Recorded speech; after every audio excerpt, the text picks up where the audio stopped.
What's up, guys? Welcome to Daily Dose of Reddit. This is your host, Zach, and today's subreddit is r/BlackholeRevenge.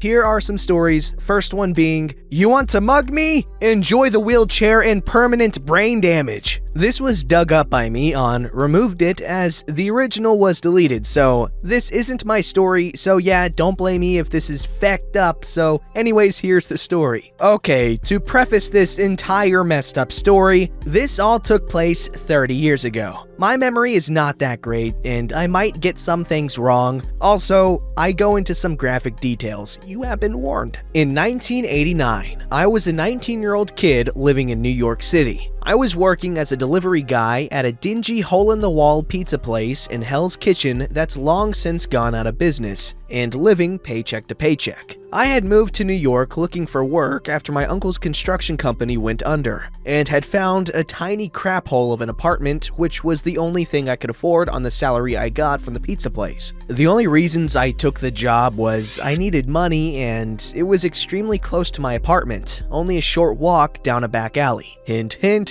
the alley is important. I want you all to keep in mind while reading this, the New York of 30 years ago was not the touristy New York of today. Murders were a lot more common. You would see hookers working the corner pretty often. Times Square was a cesspool of nudie bars and adult theaters. Gangs would rob people on the subway, and it was almost every day where I lived, you would see a druggie passed out in an alley or along the side of the road. The whole ordeal started just after closing one night in July. The guy who owned the joint, Paolo, said that I could take some leftover pizza home with me that had been sitting under the heat lamp all day. But hey, at least it was free. I had been working at the pizza place for about a year by this point, and I was on really good terms with Paolo and his brother Joseph, who both ran the joint. Paolo was easily pushing 300 pounds and had a habit of smoking a giant cigar while cooking. Joseph was always in the back, handling the money side of things and taking phone orders. The restaurant had an exit into the alley, which I would take to get back to my place. There would usually be a homeless vet named Alfonso that would sleep next to the hot air vent behind the place, who would bum a smoke off me, and we would shoot the crap for a few minutes after my shift. After talking with him, I started to walk home, and after I had gotten quite a distance away down the alley, I heard some bottles rustling behind a dumpster that was right ahead of me. My first thought was it was some rats, until this crazy-eyed dude swung out from behind it with a hunting knife in one hand and a metal bat in the other. I remember this guy looked like your stereotypical druggie. Track marks all over his arms, disgusting clothes, wild, dirty hair, and fidgeting like no tomorrow. He started yelling and half screaming at me to give him my wallet. At that point, my adrenaline was through the roof as I had never been mugged before. I was carrying the pizza box with two hands, and when I shifted it to my left hand to reach into my back pocket for my wallet with my right, he started advancing on me. He started muttering to himself, asking why I was doing that and sort of grunting while jabbing at the air in front of him.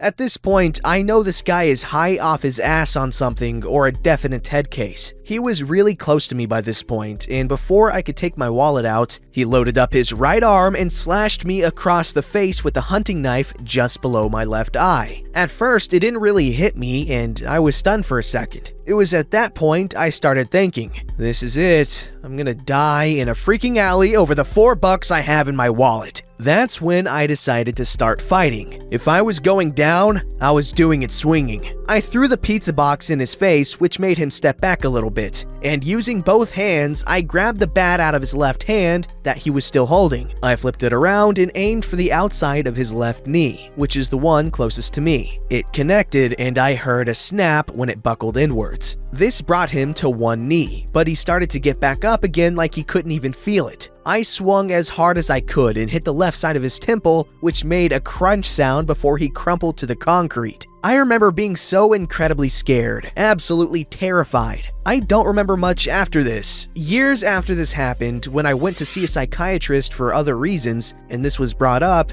and she told me that it was likely because my mind was trying to shield me from the trauma of the whole experience. The next thing I remember is being soaked in blood and standing above this guy. I knew he was still alive, as he was gurgling blood out of his mouth and his chest was still rising and falling. There was blood coming out of his ears, nose, and mouth. His right hand and arm that had been holding the knife was a mangled mess with fingers jutting out every which way, while the knife was a good 4 feet away on the ground. I dropped the bat and half stumbled, half walked back to the pizza place. Alfonso had heard the screaming and came to look. He told me that I had a glazed over look to me and I was almost completely soaked in blood. He led me back to the pizza joint where Paolo started calling the cops and an ambulance, and Paolo's brother, Joseph, rushed out of the back and grabbed a bottle of cheap Prosecco we had from below the counter to douse my cut while stemming the bleeding with table napkins. I spent the night in the hospital because apparently I was disoriented and so confused. I didn't know where I was because of blood loss.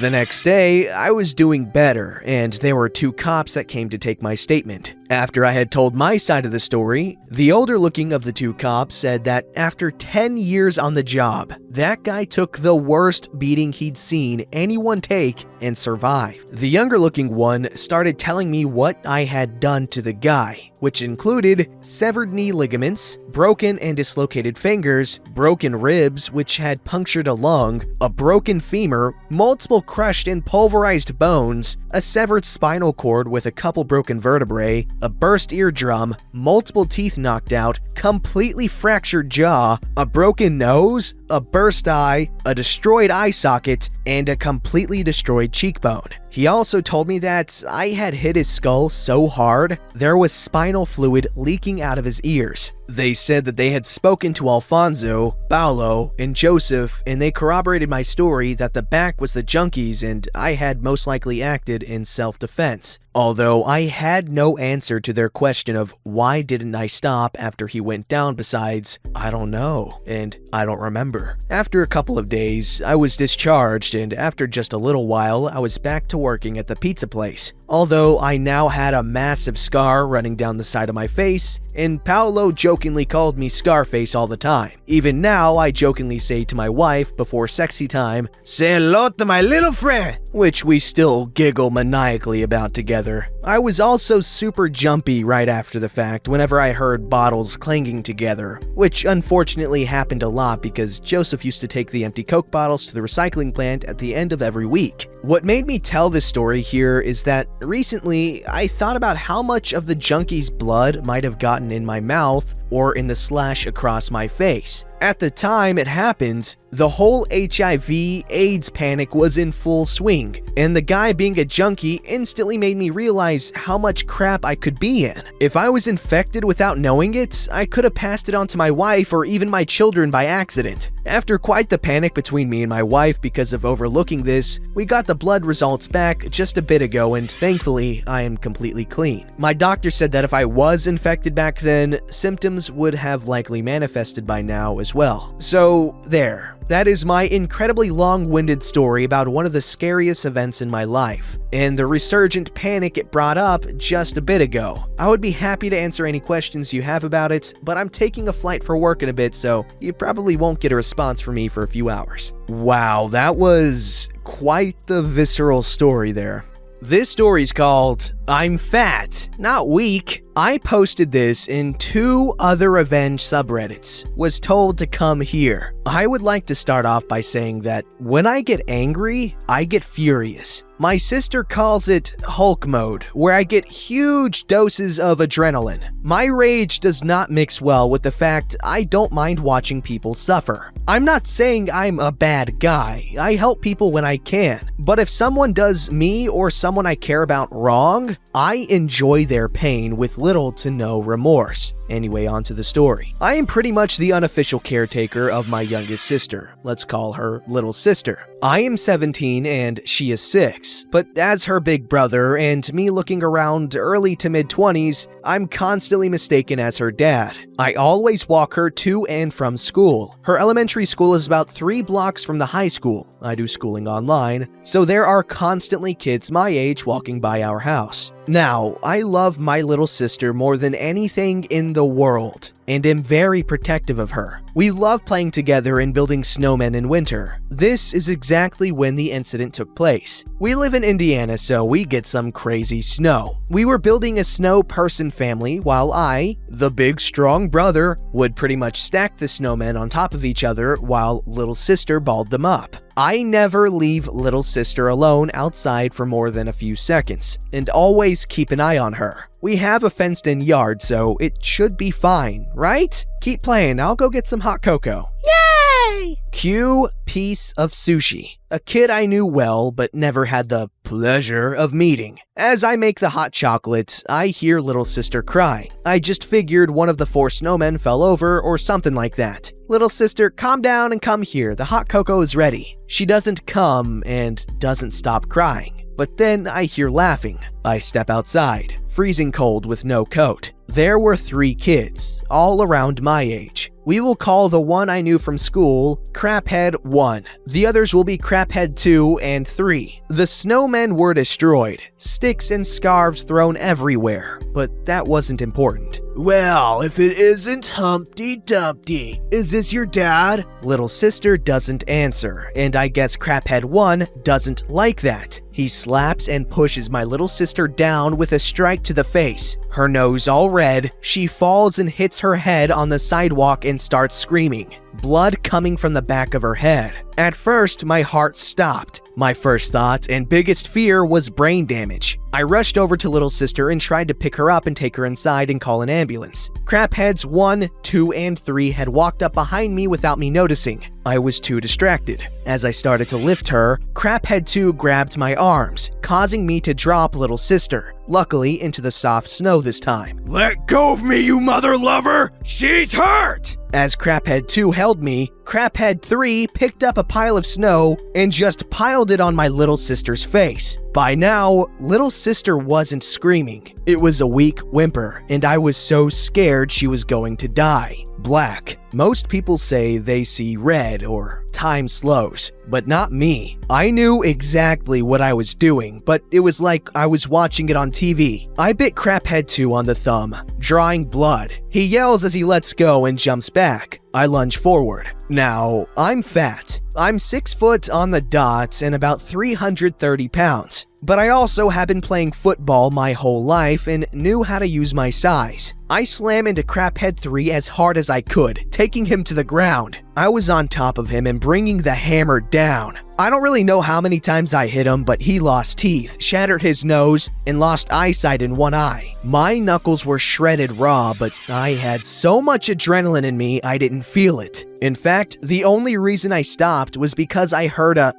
I didn't really hear it, I felt it. Then I felt liquid trickle down the back of my head. Blood. Craphead 1 had hit me over the head with a brick. Now, this hurt after the fight, but again, when I have adrenaline pumping through me, I feel nothing. I charged at him as he raised the brick again. He must not have expected my speed with my size because he jumped back and hesitated. I didn't. I slammed him into my dad's truck. Parked on the roadside, he dropped the brick and I punched him in the gut. He bent over and I lifted my knee to meet with his face. He falls to the ground. I pick up the brick. I walk beside him and put it on the sidewalk. I put his hand on the brick. No resistance from him. I stomped as hard as I could. He screamed, louder than anything I've heard. I do the same with his other hand. Craphead 2, after seeing his buddies pummeled, ran. Turns out he called the cops and said I killed his friends. I walked over to little sister, who was breathing, but it was weak. I called an ambulance, but the only thing I muttered was, "She's hurt," and our address. When I hung up,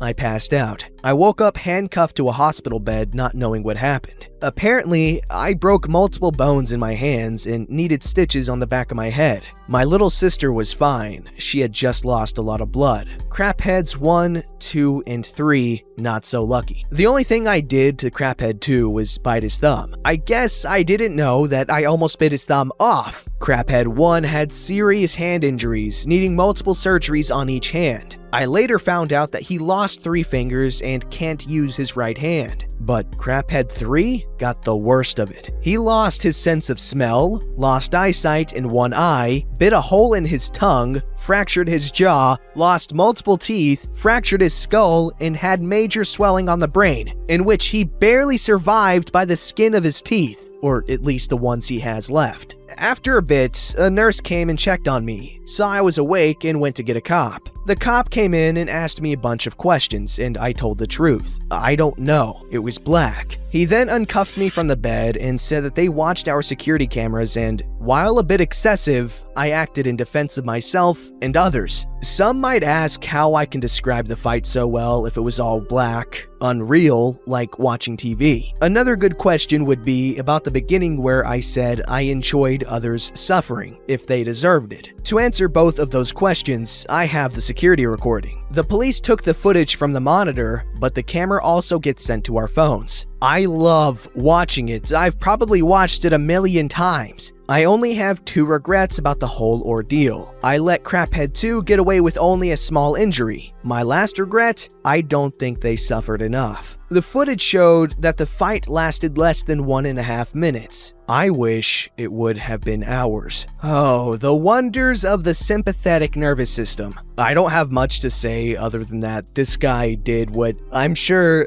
a lot of other guys have fantasized about. Getting into a situation where you have to fight to defend, the life of you and someone you care about. And I know for a fact I've daydreamed about this sort of thing so many times. Don't forget to like, subscribe, and hit that bell to never miss an episode.